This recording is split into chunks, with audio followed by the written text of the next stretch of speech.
Différent entre moteur synchrone et asynchrone. Le moteur synchrone, la vitesse de rotation de l'arbre de sortie est égale à la vitesse de rotation du champ tournant indépendant de la charge. L'augmentation de la charge provoque une variation du déphasage entre le rotor et le champ tournant. Le rotor est constitué d'aimants permanents ou d'électroaimants. Dans le deuxième cas, on doit fournir un courant d'excitation au rotor, vague de connexion, bon rendement, 0, 985 pour gros alternateurs, facteur de puissance réglable en fonction du courant d'excitation et inconvénient. Pour les moyens, gros moteurs, électroaimants, demande un entretien des bagues. Si on demande trop de couple à un moteur synchrone, il décroche.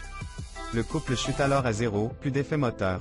Sécurité, ne permet pas un démarrage en direct sur le réseau possible pour les moteurs autosynchrones hybrides. Il possède une cage d'écureuil qui permet d'atteindre la vitesse synchrone à vide. Accrochage, utilisation, production d'énergie, alternateur à bon rendement. Application nécessitant une vitesse stable en fonction de la charge. Moteur pas à pas, moteur brushless, le moteur asynchrone, astérisque vitesse du rotor plus petite que la vitesse du champ tournant, sinon pas de couple.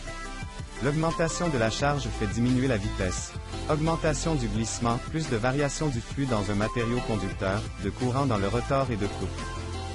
Le rotor est constitué de bobinage en court-circuit, ex-cage d'écureuil. Certains gros moteurs ont la possibilité d'ajouter des résistances série pour diminuer le courant dans le rotor, donc le courant d'alimentation. Moteur à bague, robuste, peu d'entretien démarrage en direct sur le réseau, grand couple de démarrage.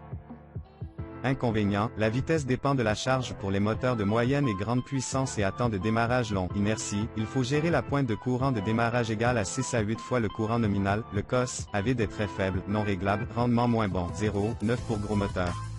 Utilisation, le grand standard industriel entraînement divers parfois utilisé comme génératrice dans les éoliennes.